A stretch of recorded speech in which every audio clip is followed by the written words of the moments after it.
नमः। श्री सर्वसते नमः। कृष्णाय वासुदेवाय हरे परमात्मने प्रणतक्ले कृष्णासाय गोविन्दाय नमो नमः। लक्ष्मीनाथ समारंभा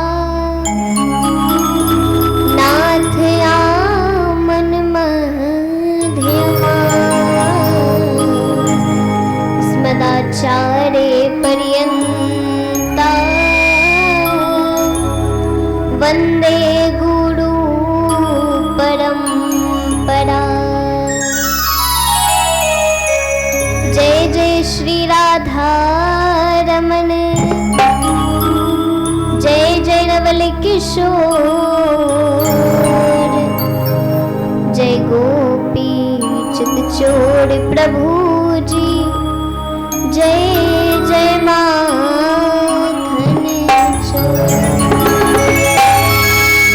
राधे मेरी माँ तू है, पिता मेरो घनश्याम, इन दोनों के चरणों में कोटि कोटि प्रणाम। आए हो तो प्रेम से लो हरि का नाम, सभी भक्तों को राजलक्ष्मी की जय जय राधे श्याम, जय जय सीताराम। प्रेम से बोले भागवत महापुराण की जय, भक्तवत्सल भगवान की जय हो, कृष्ण कन्हैया लाल की जय हो। साकरी अब हम सभी आज की कथा की ओर चलते हैं और ये सवाल रोज पूछा जाएगा, तो कथा बिल्कुल ध्यान से सुनना है और इसका श्रवण चिंतन और मनन करना है। यहाँ अब हम सभी नैमिषारण्य क्षेत्र की ओर चलते हैं, जहां पर 88,000 ऋषिगण बैठे हैं और जिन्हें सूत जी महाराज कथा सुना रहे हैं। यहाँ नैमिषारण्य क्षेत्र में सूत जी महाराज कथा सुना रहे हैं। कहते हैं नैमिषे सूत मासन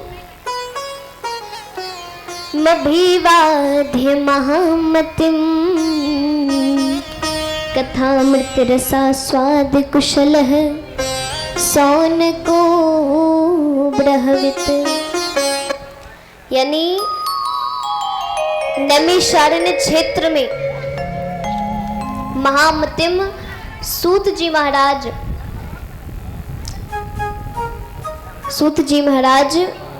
88,000 ऋषिगण को कथा सुना रहे हैं और उन 88,000 ऋषिगण में सबसे बड़े ऋषि हैं शौनक आदि ऋषि जी।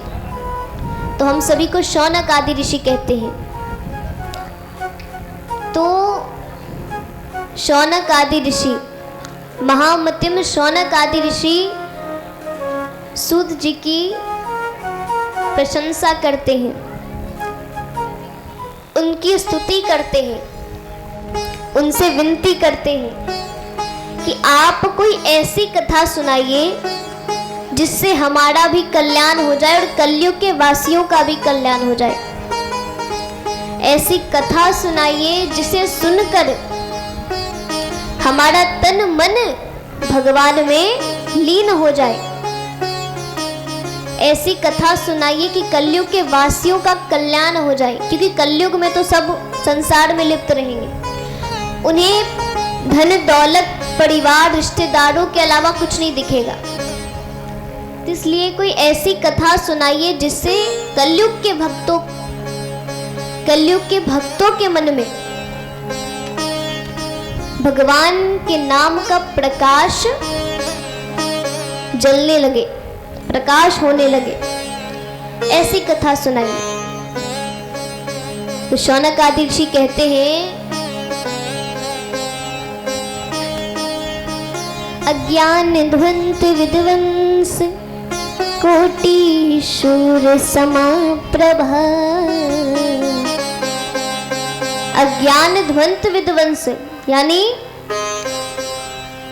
आप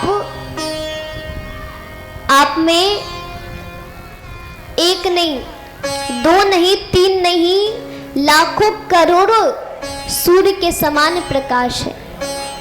और हम तो अज्ञानी हैं, आप हमसे ज्यादा जानते हैं। शौनक आदि ऋषि कहते हैं कि अज्ञान ध्वंत विध्वंस कोटि सूर्य समाप्रभा सुताख्या ही कथा सारम मम कृण रसायनम। आप में एक नहीं, दो नहीं, तीन नहीं, लाखों करोड़ों सूर्य के समान प्रकाश है। आप हमसे ज्यादा जानते हैं, हम सबसे आप ज्ञानी हैं। तो आप कृपया करके हमें ऐसी कथा सुनाइए जिससे कलयुग के वासियों का भी कल्याण हो जाए, हमारा भी कल्याण हो जाए, हमारे तन मन में भगवान का निवास हो जाए। तो सूत जी महाराज कहते हैं, काल व्याल मुख ग्रास त्रास निर्नाश हेतवे। काल व्याल मुख ग्रास यानी काल रूपी सर्प सबको अपना भोजन बनाते हुए आ रहा है। और इसका अर्थ क्या होता है? इसका अर्थ ये हुआ कि सबकी आयु निश्चित है। सूत जी कहते हैं कि सबकी आयु निश्चित है, सबको किसी ना किसी समय पर मरना है ना। आइए आगे की माताएं, हो गई पंचायत, थोड़ी देर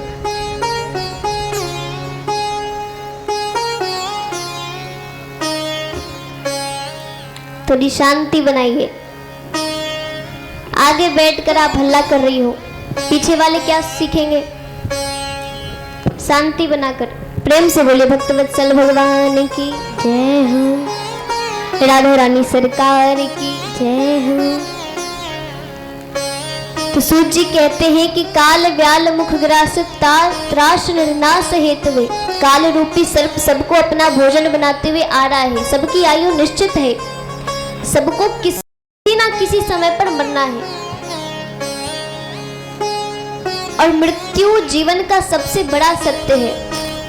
हम सभी को पता है कि हमारी मृत्यु होगी, हम सभी को मालूम है ना कि किसी ना किसी समय पर मरना है हम लोग को यानी जो यहाँ आया है उसे जाना है।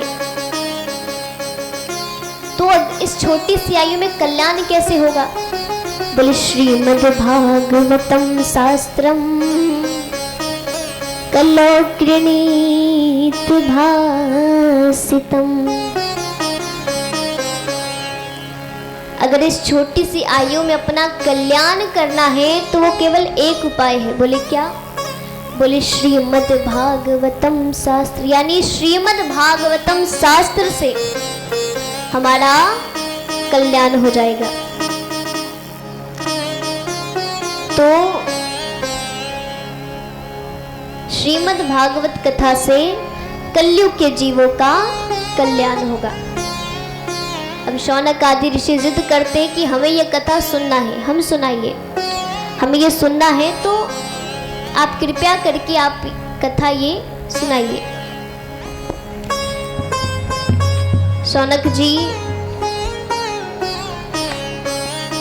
शौनक आदि ऋषि कहते हैं कि प्रभु आपने कहा बस इसी कथा से, इसी शास्त्र से कल्याण होगा, तो इसके बारे में कुछ बताइए।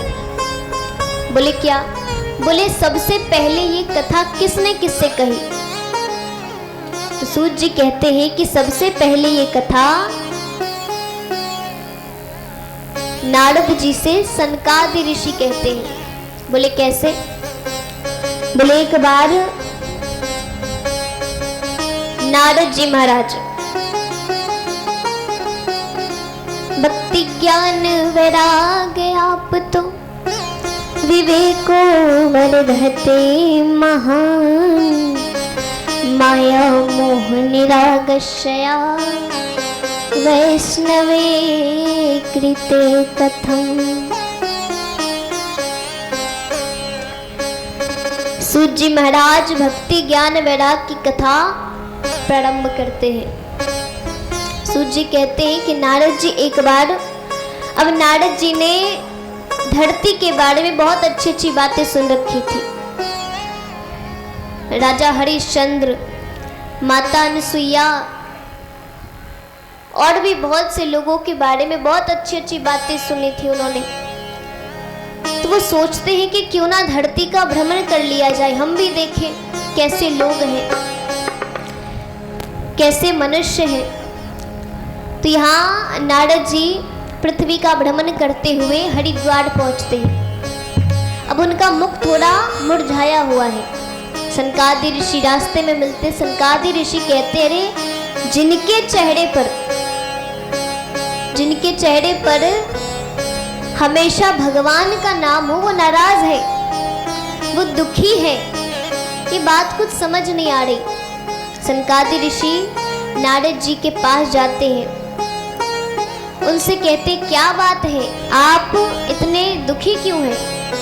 बोले क्या बताना है, अरे मैंने तो बहुत अच्छी बातें सुनी थी पृथ्वी के बारे में, लेकिन यहाँ आकर पता चला कि पृथ्वी कैसी है।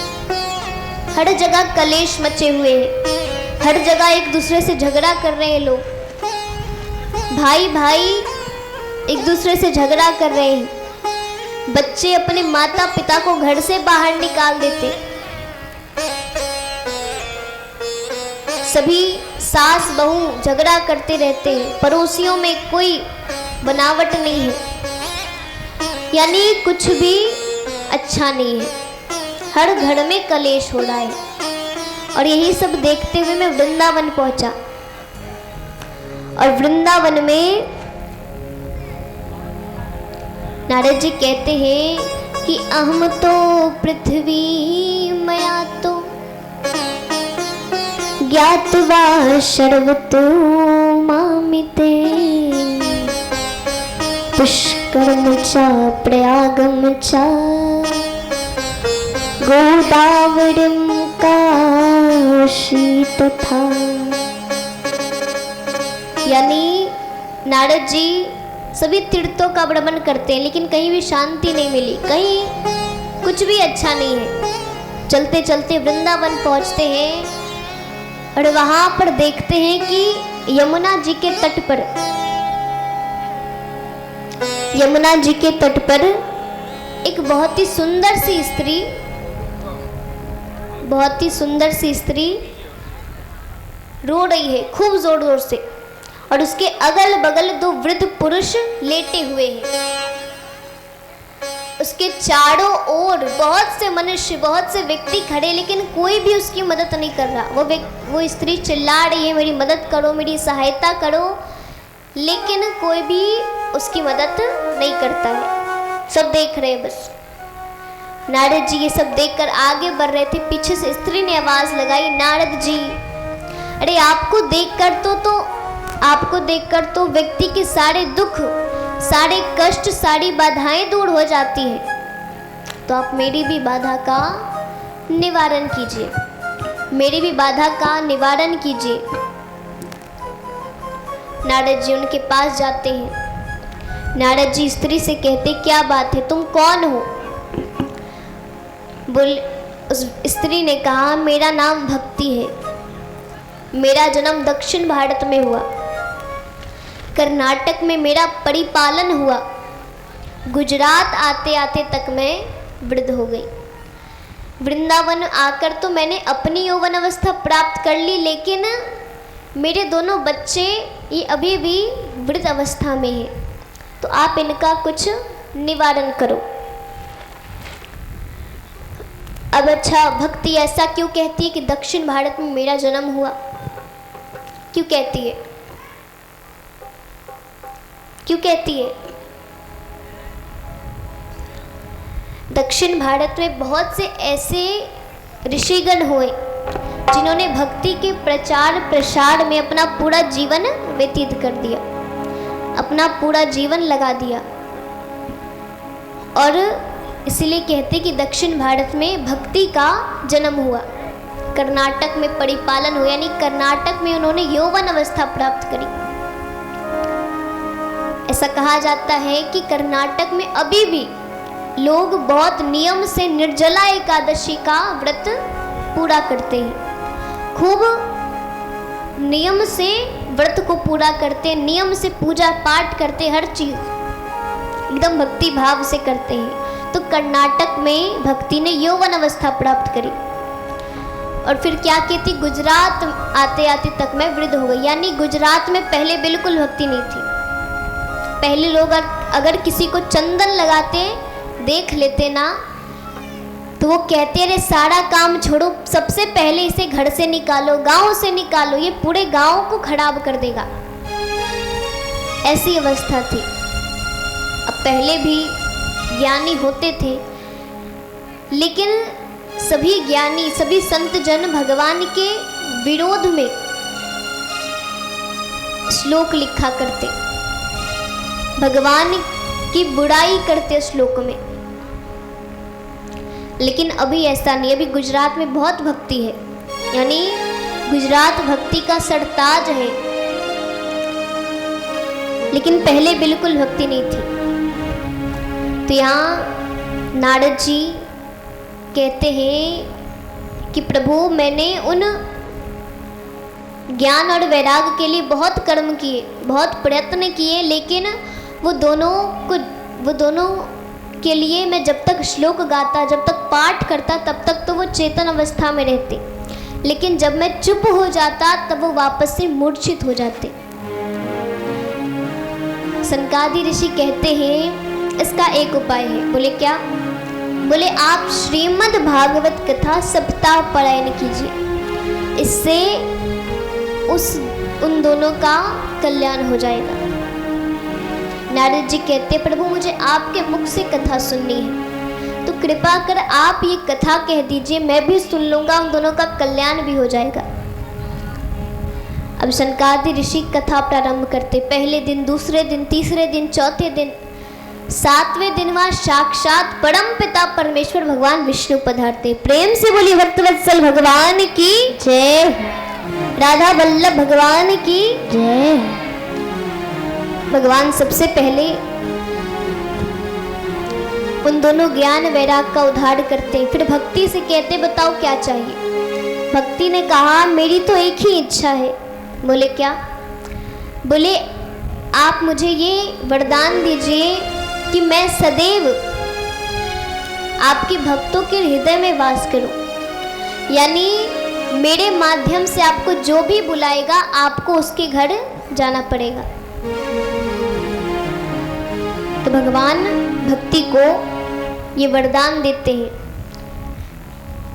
भगवान को प्राप्त करने के दो मार्ग होते हैं, ज्ञान और भक्ति। ज्ञान से कैसे प्राप्त करना है कि गुरुकुल में जाओ, शिक्षा प्राप्त करो, वेद पुराण ग्रंथ इत्यादि सब रटो, उसके बाद भगवान से मिलना आसान हो जाता है। और भक्ति पूजा पाठ यज्ञ इत्यादि करो, ये भक्ति होती है। अब लोग सोचेंगे इन दोनों में भक्ति आसान है ना? लेकिन मैं बता दूं दोनों ही मुश्किल है। ज्ञान तो मुश्किल है ही, भक्ति भी मुश्किल है। भक्ति ऐसी वैसी भक्ति नहीं कि पूजा कर लिया, सुबह से लेकर रात तक नाम जप रहे हैं, रट रहे हैं, खूब रट रहे हैं भगवान का नाम, लेकिन ध्यान भगवान के नाम पर नहीं है। ध्यान लगाए घर पे कुछ माताएं होंगी जो यहाँ बैठी है और ध्यान लगा होगा घर पे। फ्रिज में मैंने दूध रखा था, पता नहीं उस बहू ने उबाला होगा या नहीं उबाला होगा, पता नहीं भोजन पानी बना होगा या नहीं बना होगा, या फिर जाकर ऐसे ही सोना पड़ेगा। ये सभी सनातन भक्ति वाले आए हैं और हमें भूखा सोना पड़ता है ना? ये सब सोच रहे होंगे तन तो यहाँ है लेकिन मन यहाँ नहीं है, मन घर पे लगा है, पता नहीं घर में क्या चल रहा होगा।